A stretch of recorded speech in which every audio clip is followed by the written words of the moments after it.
So here's something that's kind of a funny story. We just told you that we record the intros at a different time so that we don't take up too much of your time. But our son told us the other day that he was listening to some of our podcasts and that the transition from the pre-recorded intro or post-recorded intro into actually talking to our guests was awkward in many cases. So yeah, he said, Mom and Dad, that really sucks. That we're really actually surprised he's listening to our podcast, but we're excited. But that was his feedback. Yep. So this is our effort at not making it awkward. Welcome, Laurie. We'll just talk about how it's usually awkward, and then maybe that'll smooth it over. Yeah, now nobody's awkward because we already called it that. You're a pretty big fucking deal, Laurie. So welcome to our show. We're so honored to have you with us. And I can't to ask you a million questions. Yeah, shoot. I'm good. I mean, and thanks for saying that. I'm very little as a person. I'm 5'1", but when people meet me sitting down like this, and then when I stand up, like let's say you meet me at a dinner, and then when I stand up, they go, "You're so short and little." I go, "I know, but I have a super big presence. I know that." I feel this same way. I'm 5'2", and what's funny is I'll meet people and they'll be like, "Oh yeah, she's so much taller than you," and I'm like, "She is? I feel like I'm eye to eye with everybody I meet." So it's totally have a self identity that's a little off from how tall I actually am. It just means you have big energy. That's it. I like that. Big energy. I have stopped trying to squeeze it into this body. It's like over here, and that's where it belongs, and it can't fit into a tight container. I love that. That's good. Yeah. So shoot, ask me some questions. I'm happy to answer whatever there are. And if I don't know, I'm going to say I don't know. Perfect. Yeah. Well, so the first thing, just from reading your bio, and people have just heard that, how do you go from doing sex-centered, happiness-centered stuff to doing corporate leadership training? Yeah. Does it have anything to do with each other? Is it a totally different it does. route that you entered, or how does that fit together? That's fascinating. Well, first of all, it's the chicken came before the egg. So I used to do corporate consulting and coach executives, and I was a government contractor and did lots of coaching for the federal government, state governments, and city governments before I got into sex coaching. So it's so if you will permit me a small story. Yeah. So I was doing welfare to work consulting during the Clinton administration when he passed the welfare reform bill. I got contracts all over the United States to help people get off of the welfare rolls and actually become employable. So I didn't give them computer skills and telephone answering skills. I gave them, this is the container called going to work. Decades of people had not been employed or working. It was a way of life. And so for many people, it was like entering a foreign culture. So I did the training of how you enculturate people to actually go to work, not use your kids as an excuse, not use anything as an excuse, not use that people would point at you and say, "Oh, you were on welfare." It doesn't matter. You're going to work. So I won awards for that. I was a tremendous contractor. And when George W. Bush and so I was studying Tantra then.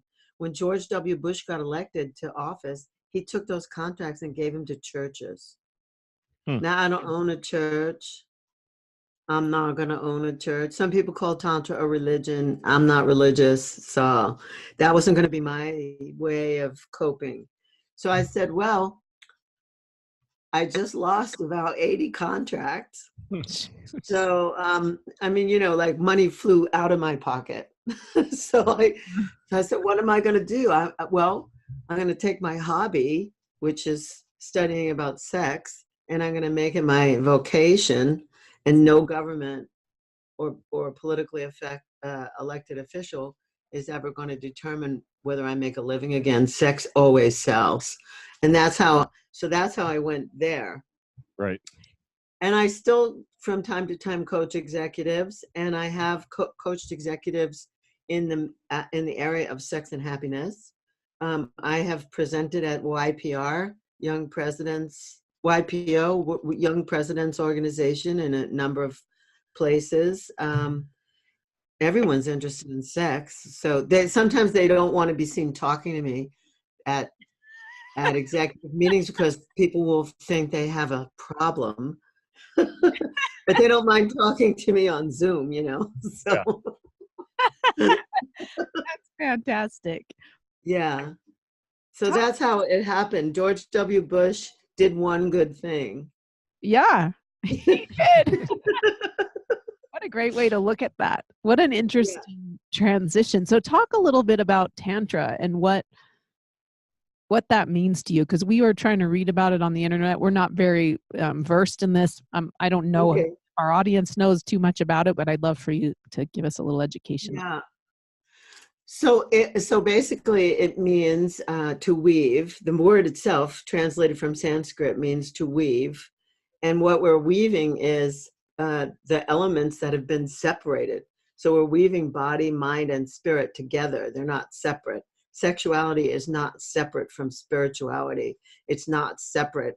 It isn't like this thing. But the powers that be know that if they cut us over here, and this is sinful, except for the heart.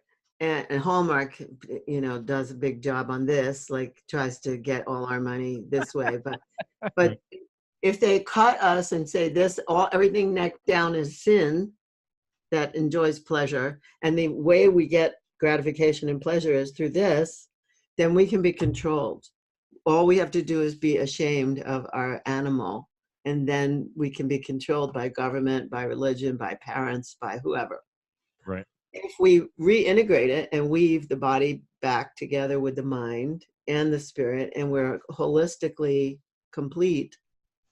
Also, if we reclaim our power by saying, I'm my own beloved, I have masculine and feminine inside of me, I don't need to reach outside of myself for someone to fulfill me, then I'm empowered and I'm dangerous, actually. Like I'm I'm the walking revolution. So then so Tantra weaves those things, and I have redefined it. My teacher told me that the meaning was expansion through awareness. Only a few people will understand what that means, like expansion through awareness. That is too woo-woo. So I have called it transformation through pleasure. And then I even thought that was too woo-woo, which is when I named myself a sex and happiness coach. There you go. And then everybody got it. Like, instead of saying Tantra and there was all this woo about it, I just say, oh, I coach people on sex and happiness. And they go, great, I get that. I know that. I can relate to that. Sex makes me happy. I can relate. Yeah, it makes everybody happy. So, well, I hope. So, so I have, repackaged it, but really it's about 6,000 years old study of sacred sexuality, like how sex really weaves in and plays a part in every day of our life and in everything that we do, in our decision making, certainly in our creativity. Human beings are the only animals that have a cerebral cortex as big as we do, and therefore sex is for more than procreation. And so that's how I define it. And I say there's other uses of sexuality. When you harness your sexual energy and you can actually send your intentions out to create things like cell phones, like electric cars, like rockets, like airplanes that hold 300 people, that's sexual energy, but most people aren't aware of it. But that's how they're using their creative life force to invent things. Creation, yeah, because it's about creation. Right. And when you do it purposely, when you actually use your orgasm to fuel your intentions, then you're doing a practice called sex magic. Oh, so let's get into sex magic. Okay. The sex magic, and tell us how that works. Well, how I like something I need. Yeah, how I define it is the deliberate use of orgasm to fuel your intentions and desires. The key is though, so you're either having solo sex or you're having sex with your partner, and at the moment of orgasm or just slightly before, you speak to each other and you say, what were those intentions again? What are we intending for? And then you let your orgasm rip. When it rips, you send the intention with it, but you also let it go. You don't be attached to it. It's like, I look at it like the book The Secret, or the film The Secret, and they talk about the laws of attraction, but they left out the secret. And the secret is the secret really is your sexual energy. It's not whatever, it isn't just hoping that you'll attract. It's like magnetizing with your orgasm. That is your vital life force and your creative energy at work. And so we had someone else on who talked about orgasms that can happen everywhere in your body, but you're talking about any kind of, like just the run of the mill everyday genital kind of orgasm. Are you talking about? Or are you talking about like any other kind? Or? Well, I don't have that kind. I'm not run of the mill. I don't have no, I'm like I'm way too advanced for that. I sound too mundane. I made it sound bad, but that's not how I experience it with you, baby. Oh, jeez.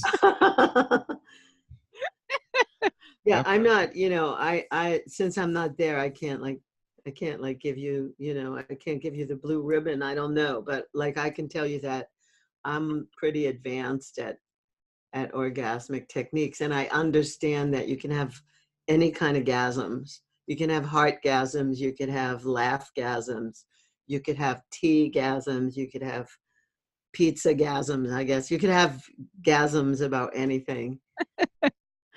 But I'm talking about the kind that's mind-blowing, like where all of a sudden you visit the void. Right. You actually or I do, like I just go out in space, I get some downloads and I come back. And my partner says, how was that ride? And I say, that was pretty good. I was on the Starship Enterprise and you were Captain Kirk. And he goes, yeah, I know, I was steering. But it's like, it's going to another realm. And I say that it's like people traveling together in space and then coming back to it, but never leaving the room. So talk to me a teeny bit about like the intentions. Could it be anything? Yeah, actually, I'm now going to tell, this is truth or dare now. Okay. My partner and I have been doing sex magic for about 3 to 4 weeks, about wanting to connect with people who run couples retreats. Huh. Ding, ding, ding. That are exotic. Do you know I have a bell? Do you know that I have a ding, ding, ding bell? I have bells. No. I use bells in all my classes, and I do ding people. So awesome. So my partner and I, we just got the idea, let's attract people of means who want to go to exotic places and learn what we have, and who are just like signing up, who are not struggling about it. I mean, I do workshops, as you know, all over the world and seminars, but we just said, let's work with couples. And the next thing that happened was that our mutual friend, Jeff, called me and said, there's a couple of people I want you to meet. And he said, Sam and Pat, and he's Patrick and Sam. And he said, and they're doing these couple retreats. You need to know about this. And I just went, I said, wow, we've only been at this for like 2 weeks. That was the time. That was when we first met. So the truth or dare part is I'm saying the truth. Our orgasms created you. That is fantastic. My dad might argue with you, but I get where you're coming from. Well, my dad wouldn't, because he was my student, so he knows this stuff. He's not alive anymore, but when he was alive, he was my Tantra student. That's pretty cool. Talk to me about how that went down. Well, my mother died in the 90s, and my father, you know, they were very loyal to each other. They were married for 50 years, 51 years, something like that. And my father looked at me, he was in his late 70s, and he said, "What should I do?" You know, like after he finished grieving, which took a long time, he said, you know, "What should I do?" And I said, "You should buy condoms." Of course, that's what every daughter tells their senior father. He goes, "What do you mean?" I go, "What do you mean? What do I mean? You're dating women who are just a tad older than me. They're still impregnable, and you don't want any other children, as far as I know. And plus there are things around now that there weren't around when you were courting my mother, you know, and when you two first had sex, there wasn't this, they didn't have the STIs that they have now." And he was like, "Really, Laurie?" I said, "Yeah, Pop, you need to like get conscious. You should come to class." So he started to come to my Tantra classes, and he's in one of my most popular videos. I needed an extra man. And I said to him, "Hey, I need one man slot filled for this video I'm making." And he said, "Oh, sure." So he's in one of my videos. That is so cool. Yeah. So whenever I miss him, I just, you know, turn the video on, and there he is. Video, and there he is. Yeah, it's pretty great. So what do you do in your classes? I mean, we watched part of a video that was on your website, but yeah, that's the one you saw. My father. I did. Yeah, he was in that one. Yeah. There were 2 men in that, weren't there? No, there's a bunch of men. There's a bunch of men in that, but the older guy wearing orange, he's wearing like orange sweat clothes. That's my father. I'm gonna have to go back and watch it. Yeah. But will you explain a little bit about your classes and what what happens in your workshops, and well, I have a bunch of them, but my basic Tantra class, my first level class is called Bliss. And I teach people how to breathe, how to make sound, and how to move, like how to connect those things in their body. Tantra is really breath, sound, and movement. It's not rocket science. But I teach them how to correctly do that so they connect, like they can connect their own dots. When they connect to their self in a way that's nourishing, in a way that's eye-opening, like, well, I never knew this about myself. So I teach them how to do that. Then I teach them how to connect. Like once they are in sync breathing, they are not afraid or embarrassed to make sound, and they can move their bodies freely, especially unhinging the pelvis. In men have very, very stiff hips. And so when they unhinge and they can find that movement, once they can do that solo, individually, and they have fun doing it, then I show them how to connect. So how you connect through breathing with someone, how you get in sync. There's a word called entrainment. I didn't know that word for a very long time. I just learned it recently, but it's actually the notion that things can sync up consciously or unconsciously, like actually grandfather clocks. If you put them all in the same room, after 24 hours, the pendulums all swing the same way, even though the clocks might be running on different time. So syncing up your breathing with another person and really connecting with them through eye gazing and maybe touching the heart gets two people into entrainment. And all of a sudden they're on the same wavelength, whether they realize it or not. So sometimes we train men to do that with women so that women start to feel safe.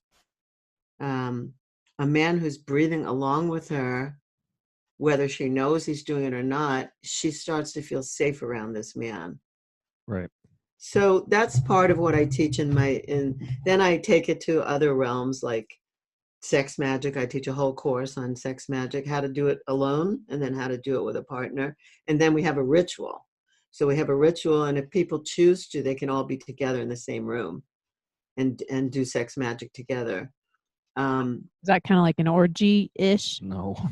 Well, no, it isn't actually. No, you're partnered and you're having sex in a room with other people. Well, you're not having a sexual intercourse. The men act as shamans, and the women's bodies become the altars for prayer, and they bring the women to orgasm at the same time.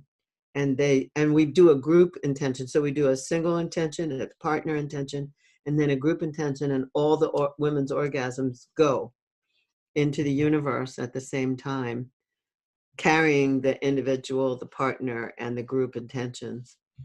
So the men are fully clothed, and they are they're operating, and they're in eye contact with each other. And they're doing the same kinds of really slow build movement on the women's bodies. And then the women hear each other. They can't see each other because they're on massage tables and their heads are all in the center. They can't see each other, but they know that any moment they're going to explode, and everybody's going to explode at the same time. And so it's a very beautiful process. And it isn't orgy like at all. It's like very sacred. It's a very sacred ritual. Yeah, and I mean, I don't even know. I've never really participated in orgy, even that. So I just really curious, Laurie. There's no judgment. I'm just like, wow, how does that work?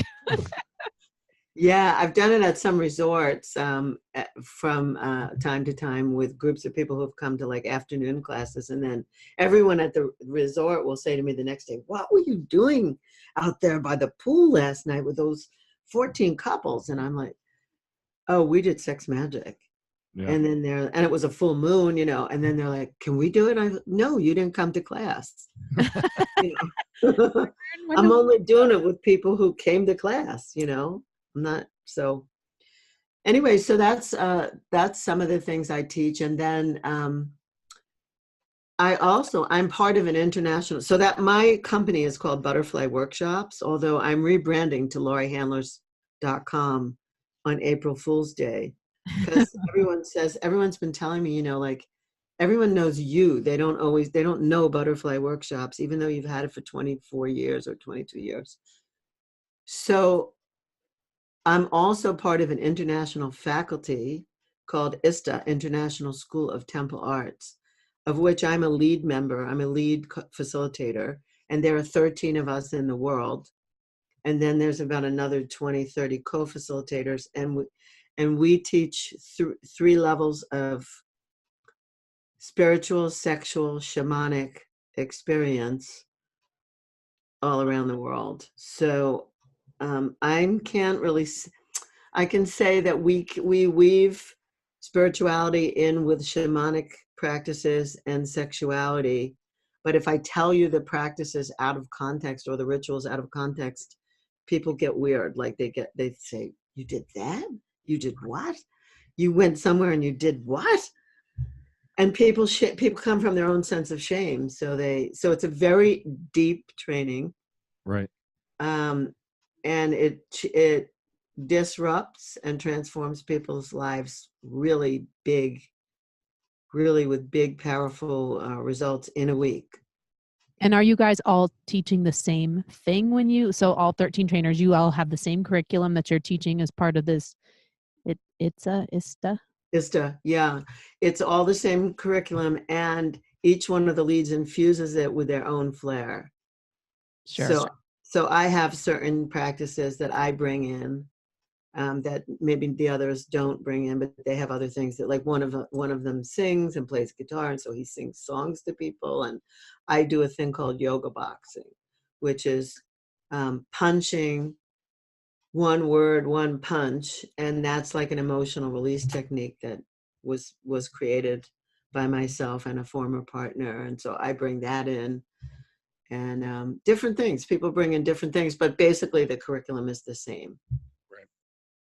Yeah, and it's always three of us facilitate together. So we create it fresh every day.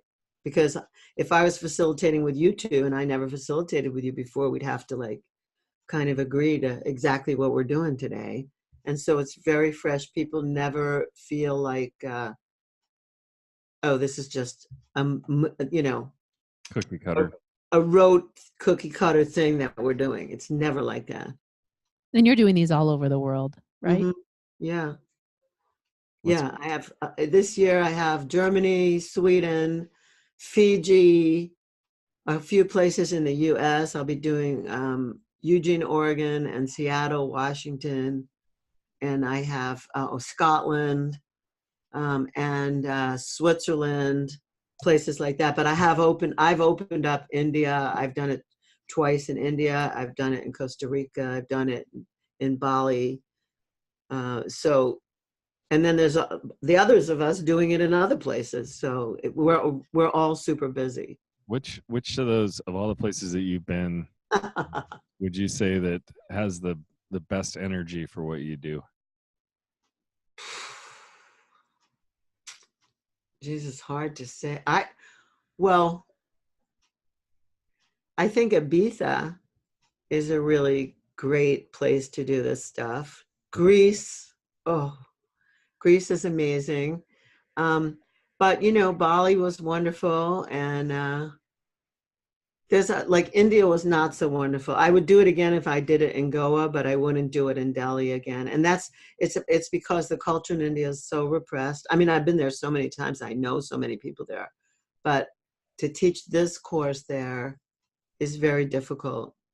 People are peering in, even though there are blackout shades down, people are always like looking in, and also it's very polluted in Delhi. So I made a pact with myself that I'm not going to go back. Right. But in Goa, it's a little freer, and there's more of an international population, and Indians who live in Goa are freer than a lot of other Indians in terms of sexuality.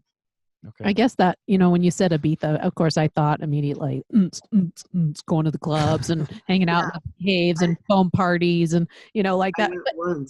But as soon as you went to one of some of those? I went to one club. So one of my dearest friends ran one of those clubs for years. It's called Space. Yeah, Space. He ran Space for years. And so that's where my mind goes when you say Ibiza. But as soon as you started talking about sexual repression in India, I was like, well, Spain is very sexually, they're more open, I would say, than a lot of other places in Europe. In the world, really. Yeah. So I haven't taught in Ibiza, but I attended a few of our trainings in Ibiza, and I thought it was very conducive environment. I lived in Barcelona, outside of Barcelona, for about a year, and I remember being in Barcelona and a guy walking his daughter to school naked, which is, here in the States, people are like, what the? But in Barcelona, nobody even gave it a second. I was gawking with my mouth open, but I looked around. I was the only one doing that. Like I was the only, and I don't consider myself to be uptight. I'm happy to be naked on the beach as well, but walking through downtown with his daughter naked, nobody bat an eye. Yeah, that's amazing. Well, he would be arrested as a predator here. Oh yeah. Probably. Oh yeah, for sure he would. Deviant, so. Nope, not in Barcelona. The closest I've come to that is picking up our kids from daycare with my fly open. I didn't realize it, but got it. Still. And who told you? The kids? I got outside and I felt a blast of cold air, and I looked down. I'm like, oh my God, I'm so embarrassed. I remember this story because all the kids were, about 3 feet tall, about his crotch level height. I got it. You probably would be arrested. Oh, well. Good thing you weren't. So back to this is kind of a mantra I've picked up. Well, it's a wrong word, but it's something I'm kind of digging into a lot more this year and in the last 12 months. But it seems like a lot of what you do kind of coincides with this belief that I have and that people have heard me talk about on this podcast multiple times, but it's about presence and being like in the exact moment that you're in. And do you find yourself like when people first come to you that it takes a little while to get them just to that spot? Yeah, I teach. So just on that subject alone, I have a whole practice that I teach people called Laurie Handlers. Mm-hmm. I say it the New York way, but it's actually Laurie Handlers. And Laurie Handlers is the practice of moving in the unknown. It takes people a while to get that and be comfortable with it and learn it. But Is that like that's meditation kind of? yeah, it's a moving meditation where you authentically move only when impulse to move moves you, and your eyes are closed or you're blindfolded, and you move in a group, in a room of a group of people, and maybe you come upon other people and maybe you don't, but you're moving only when you're guided through inner guidance to move. So that's one way of being present. I have a lot of different Hans, Lottie Han, and things.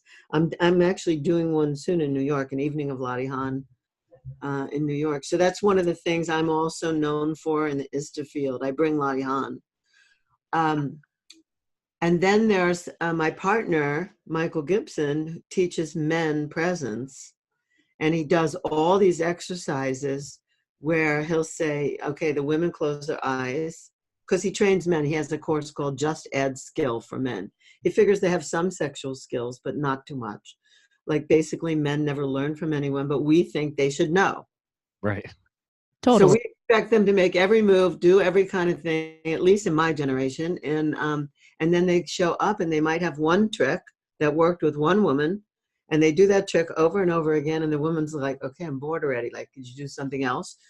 So he trains men to just add skill to their skill set. Sure. And when he's teaching presence, he has them do a variety of exercises. But one of them that I love the most is the woman closes her eyes and the man looks at her. He keeps looking at her, keeps looking at her, keeps looking at her. And then at some point, he says to the men, whenever it is, look away. And he tells the woman, as soon as she knows he's looked away, raise your hand. And the women just go like this. Like they know. Women can tell. They know exactly when men take their attention off of us. Right. So he teaches men to keep that presence no matter what. Like just at the time you're looking around is the time she's going to open her eyes and get mad. Yeah. Especially in a sexual encounter. Like she's going to go, where are you? Sometimes I'm in sex and I'm like, where am I? I'm also not like today, earlier today I was like, where am I? I don't feel like I'm in this right now. Like, where is my mind? Sometimes my mind just runs away from me. Do you have any? So, and I forget to just focus on him like that. Why? That makes so much sense. But sometimes, you get that you make eye contact and maybe it's a strange moment and you're like, oh, I need to look away. Like I'm feeling uncomfortable. Well, there's some training that you can have that allows you to stay in that presence and to really enjoy it and not worry about how intimate the moment is or how slutty you might be occurring or whatever it is that people are worrying about. Right. And there's so much chatter that, you have to, I feel like at least me, and I guarantee you many people listening to this podcast have the same experience, like just shutting down the talking in your own head, like the shame, the worried about how do I look while I'm doing that. I mean, who fucking cares? But it is still, even though I know this, it's still sometimes really hard to shut it all down. Right? Yes, it is. And that's a skill. It's a skill to be able to do that, to be able to let yourself go so completely that you can surrender to your own pleasure. Yeah. Right. That's not something that we were taught. No, not at all. In fact, I actually, I get it when you talk about, connection between spirituality and sex, because it's something that we've talked about where I've always kind of felt that, but not every time, obviously. And I was like, really? Huh. But I would challenge that if you were to reflect back on, well, not you, but people in general were to reflect back on like some of the best sex that they'd ever had, it was probably when they were the most present in the moment, because it's so easy for us to get distracted, Yes, it's true. Women say, Michael's done surveys of women and men, and when he asks women, what do you want? Like, what do you want from men? Mm-hmm. They all say presence. I want him to be present. Yeah.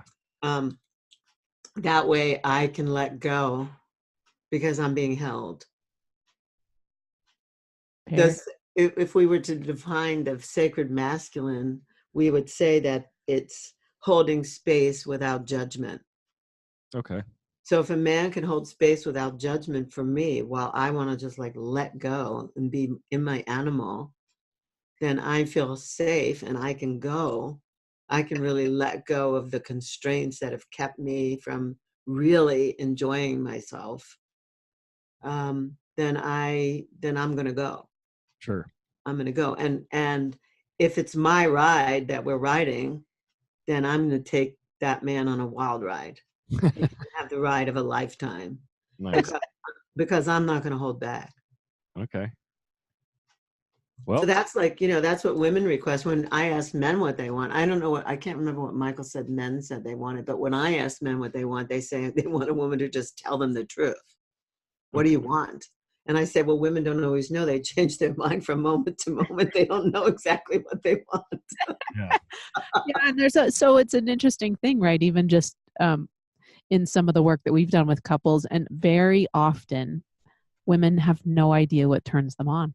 I say, what turns you on? And they're like, and I feel so sad. I'm like, shit, and it's almost like we're not, I don't know. I feel like there's still so much repression of our sexuality, and especially for women, and the word slut shaming, at least people are talking about it these days. Mm-hmm. And I mean, you've been around a while. It's way better than it was, I'm sure, but still not great.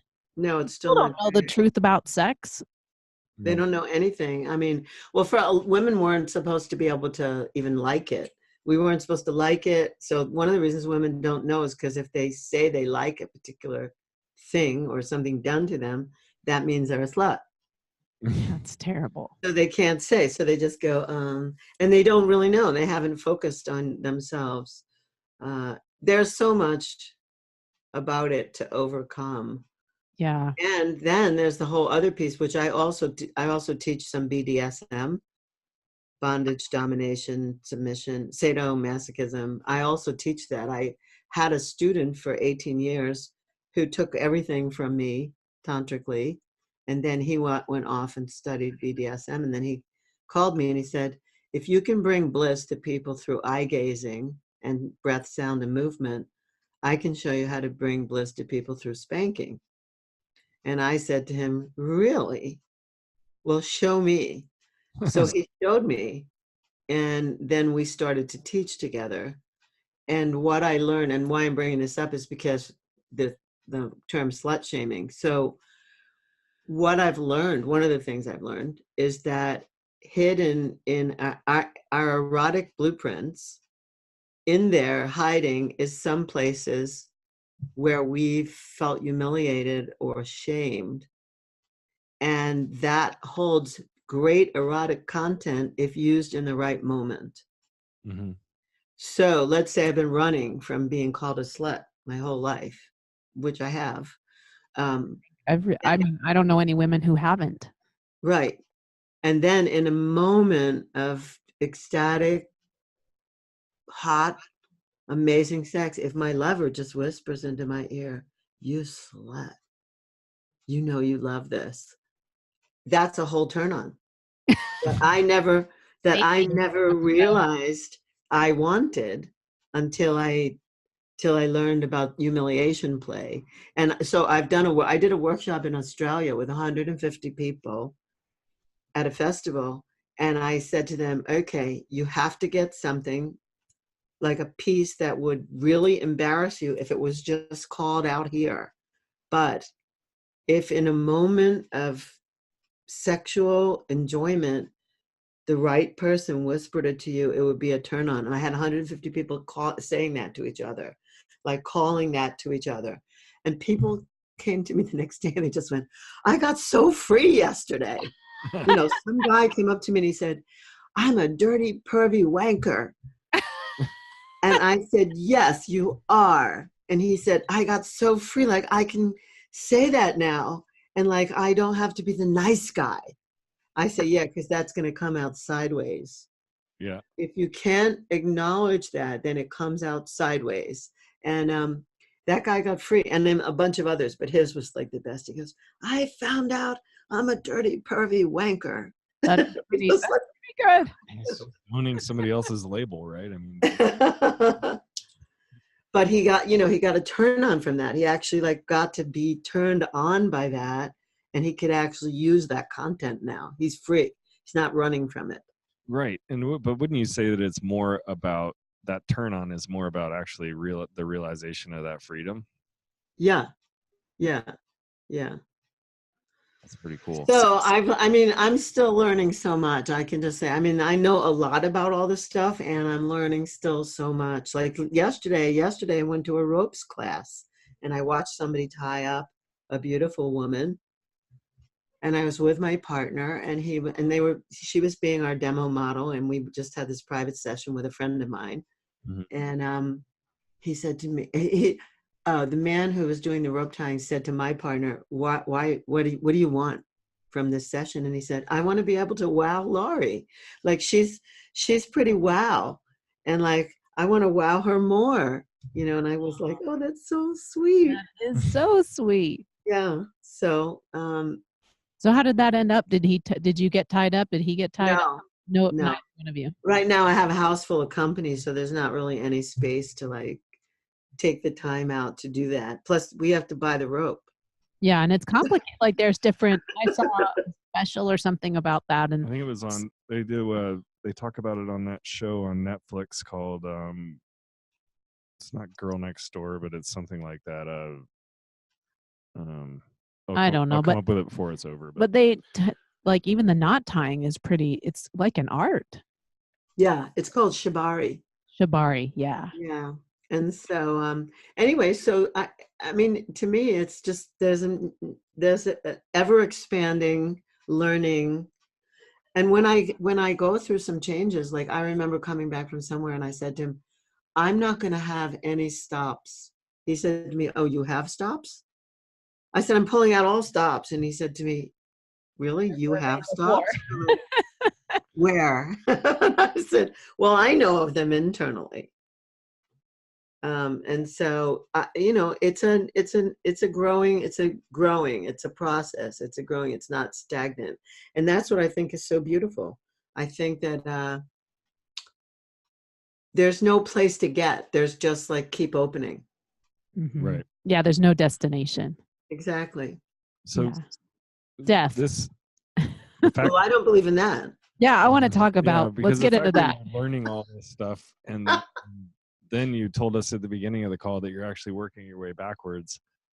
Well, I meant from corporate to, like, I meant to switch it. Like I started in corporate. Yeah. And then I went to sexuality.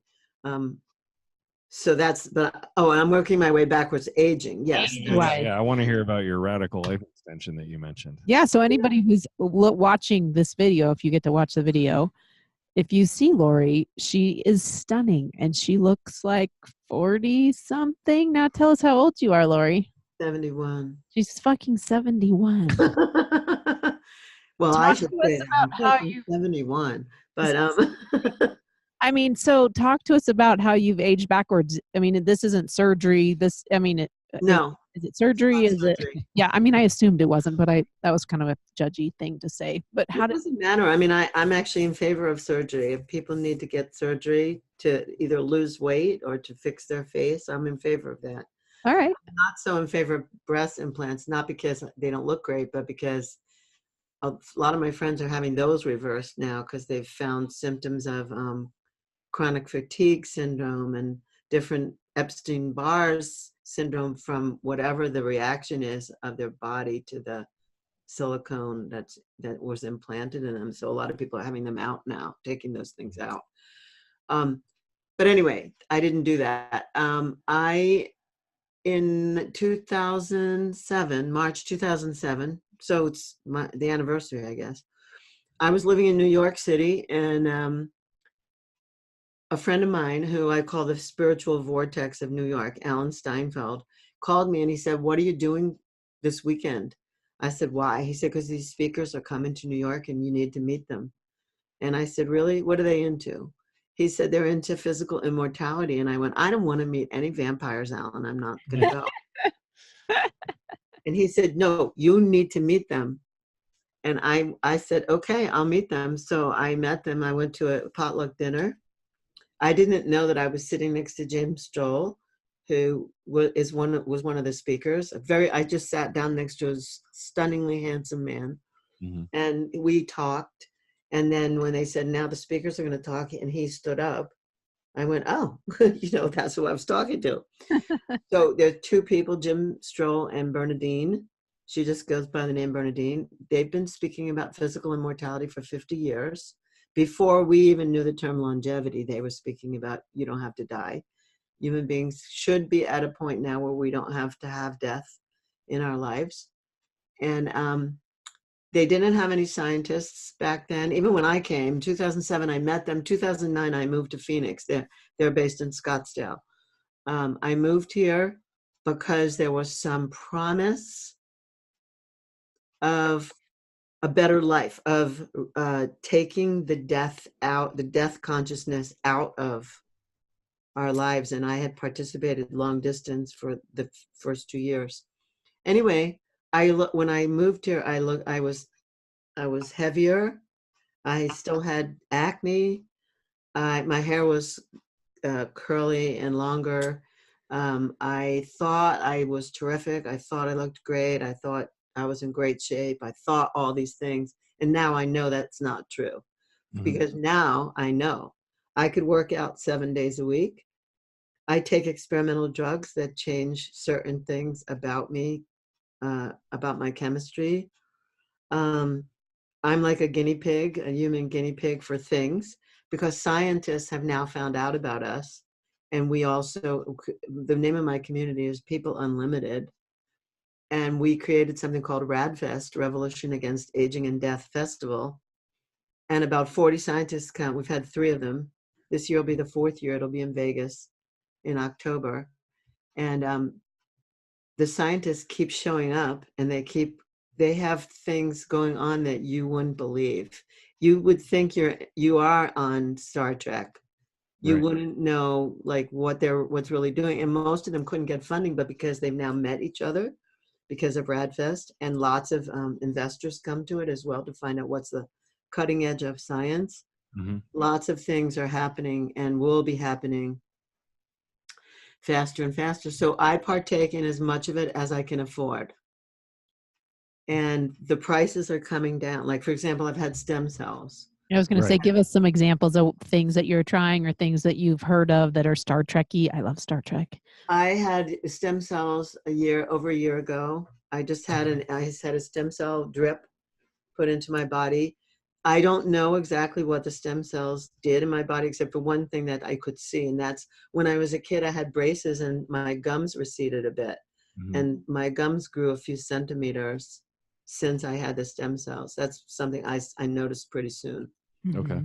I take metformin, which diabetics take. I don't have diabetes, but metformin, the studies of metformin, of people who take metformin, the cancer incidence is very low, and there's no pancreatic cancer. And my mother died of pancreatic cancer, so I take metformin as a preventive measure. It regulates my blood sugar such that I can drink wine at night, and I don't have to worry about infusing myself with too much blood sugar, because metformin regulates it. Right. I don't eat too much sugar otherwise, but I definitely am a connoisseur of red wine. I take Simorlin. I take Simorlin injections, and that's okay. So the body releases human growth hormone up until about the age of 40. And then it's still in the pituitary gland, but the pituitary gland got a signal not to release it anymore. So Simorlin gives the other signal. So I take a few milligrams of Simorlin injection every single day, and then it tells my pituitary to release human growth hormone back into my body. Interesting. So those are some things that I do. I've taken NAD plus. I don't know how to pronounce what NAD really means. NAD plus. That influences the mitochondria in the cells. What happens when we age, if you look at the body, all the cells divide and divide and divide and divide. So if you remember the Xerox machines, when they ran out of like ink and toner, they would like come out with really nasty gray copies or very light purple copies.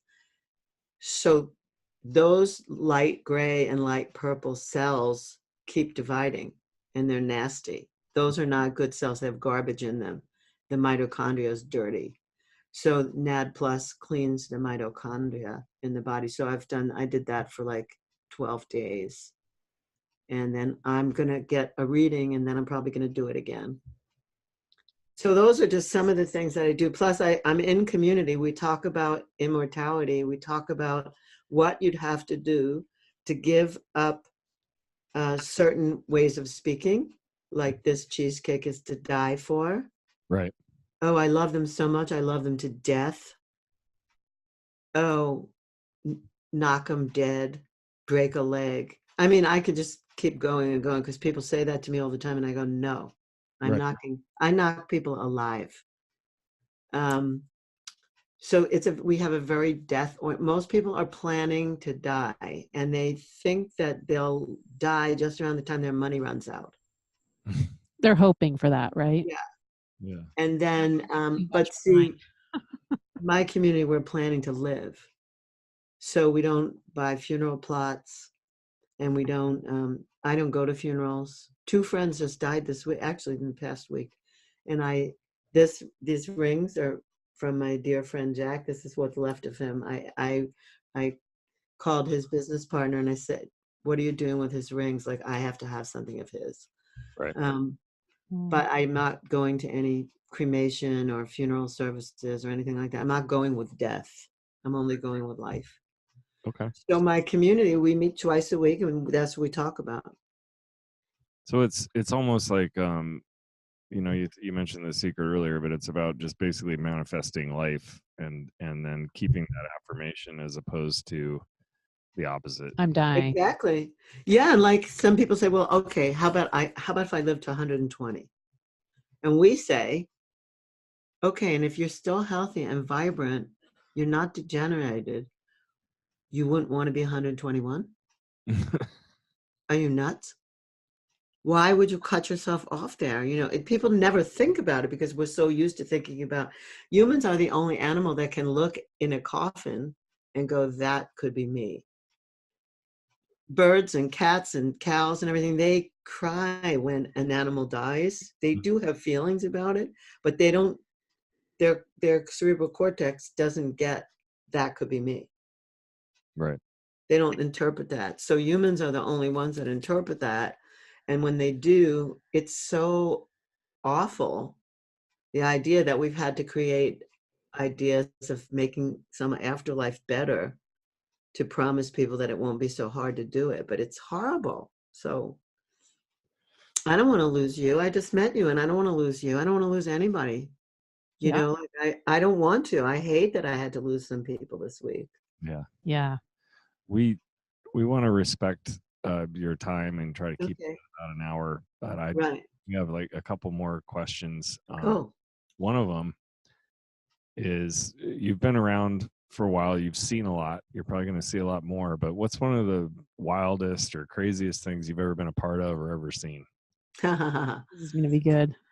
I don't know if you've ever been to the resort Hedonism. I've heard of it. We've heard of it. We've had friends go. Yeah. In Jamaica. Mm-hmm. That's probably the wildest, most fun, craziest place I've ever had the privilege of going. Okay. I'm very good friends with the owner. He's been on my show. It's like you get there and you're like, what did I just step into? It's crazy. It's wild. It's totally fun. It's like, you know, I've been there, I don't know, 7 times, I guess. I didn't want to go. I was too afraid to go. And then once I went like, what? I'm going there. How can I make plans to go back here and go back here and go back here? Do you have any stories from any of those visits you can share with us? That's what she's doing. Well, it's fun. It's, you know, but I was like, do you have any like? Well, it's naked fun. So when you're in the nude pool, there are games. Mm-hmm. So there are people who orchestrate games in the pool. So some of the funnest things are they threw a bunch of scrunchies into the pool, and men had to put the scrunchies on their penises. And then 4 women dove in and had to get as many scrunchies as they could gather. And it was pandemonium. It was hysterical. And then when they got back up on the deck and they were counting, you know, how many each one had, one of them had them, she stuck them in every hole that she had. And she like pulled these scrunchies. She won. She had the most scrunchies. I mean, that was just, I laughed so hard. Do you think that you'd be okay with that? Well, I don't know. I mean, I've never. Well, you don't see, but you're a choice. You don't have to. You could watch. Yeah. They also have an activity called car wash, where 2 lines of naked women line up, and they pour shampoo on their bodies, and then the men come through and they get washed. It's like if you can't watch the video, she's doing like a shimmy. I know, like women just stand like this, and the men go through. Wiggle with it. It's a titty shimmy. It's a titty shimmy. Yeah, it was good. It's hysterical. There's a lot of fun there. I mean, my first trip there was a body painter, and he painted me as a tiger.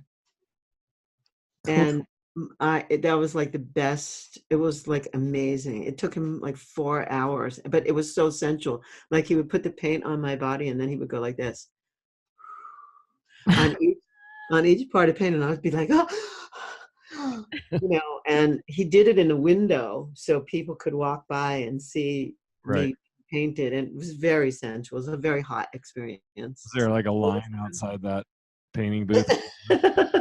Yeah, there were people who stood, you know, and looked up. They pointed. Did it make you feel sexy to wear that around? Definitely. I mean, I wore that for a whole night. Yeah. Fun. Didn't want to wash it off. No. I still, you know, I have the picture. I post it on Facebook from time to time. It's a great, and no one knows that I have nothing on. Like I'm just painted. That's great. Tell us what you're working on now. Like, what can we do for you as far as what are you promoting? Like anything you want to, I mean, we've talked about a lot of the stuff that you're doing, and you're continuing to do all those things. I mean, you're super active, you're super busy. We've talked to you a little bit about, we have a couples trip we're planning for Spain. We don't know any of the details or anything, but in a perfect world, it'd be great if our universes aligned and we could get you to come there for a day with us. But I'd love to. No, I really love to. And we'll plan on it. I mean, we haven't made our trip yet, but as I told you, we'll be in London, so we can just hop down. Should be amazing. Should be really easy. Well, I'm promoting the new launch, lauriehandlers.com. Okay. Right. And how I'm doing it. Hold on 1 second. Let me just grab this. Yeah. We're going to put all this into our show notes. Yeah, they'll be in the show notes. So I'm selling my book. This is Sex and Happiness, The Tantric Laws of Intimacy. And the first thing that they can get on my new launch is they can get my book at the cost of shipping. Okay. Oh, awesome. And then after that, all my other programs, I have put them on video. Okay. So they can go and they can, even if they live in Sheboygan or somewhere, they're not going to come to class. I love saying Sheboygan. That's why. Where is that? It's in Michigan. Michigan. I like the word Sheboygan. Sheboygan. So, it sounds more like a pizza, though. So they can get a lot of my programs. They can get Latihan, which I mentioned before, Latihan, Bodyhan. They can get Sex Magic. They can get Bliss, my beginner's course. We're calling it Bliss Redux because I added stuff to the video. And they can get a lot of things by going to lauriehandlers.com. And I'm writing a second book now. It's about 3/4 done. It's called The Magic and Mastery of Sex and Happiness Over 60. And what I want to tell people is that it just gets better, that they shouldn't be afraid of aging. They should keep themselves in as best shape they can. And they should not be afraid to take risks. They should not be afraid to meet a new partner. They should not be afraid to do things they never did before, and don't call it a bucket fucking list. We were talking Oh about my how God, I love that you just said that, because I had a meeting with some women that I run a mastermind with, and that's one of our pillars. And I'm like, I don't like bucket list. I hate Call that. it fuck it list. Bucket list. Yeah. Oh, I like that. Fuck it, do it. I just Yeah. call it being adventurous. I mean, just Yeah. be adventurous. So I have, in my second book, I am saying all the things that I first did after 60, like things that I didn't do before, that I didn't even think of doing, that whatever, and I met my partner at 68, you Mhm. know, and so true, real, true, amazing love can happen anytime. Right. That's such a wonderful message. I don't Drop don't the know that I've mic. heard any. Yeah, drop the mic. Maybe that's the end. That makes me feel so hopeful and happy. Yeah, there's so much more. There's just so much more. There's so many things that there are so many places I didn't go before I was 60. There's so many things I didn't do, and I've done, I just keep doing things. Like, I'm not afraid to do stuff and Yeah. to take those risks. So, Laurie, this has been an amazing hour. I've learned so much. I can feel your huge energy here in Utah from Arizona, and I'm sucking up every little bit of it that I can. And thank you. anyway, it's just been an honor to have you here. And I hope we get you down there to the south of Spain for our couples retreat. Yes, I'd love to. And then I'd love to plan some stuff with you. You know what I mean? Oh, Like, yeah. from the beginnings, Sure. and plan it, Yeah, because selfishly, like for ourselves. And then if we're there too, great. yeah, that would be wonderful. That'd be wonderful. I welcome it. And I magicked you. So, here you are. So That's here right. we are. That's right. Exactly. I love that we got orgasm magic. We got sex Aren't magic. you? That's You pretty do, you did. All right. So yeah, so I'm thrilled. I'm just thrilled. I'm thrilled to know you. And I'm really had a wonderful time. us too. Thank you so much. Thanks, Laurie.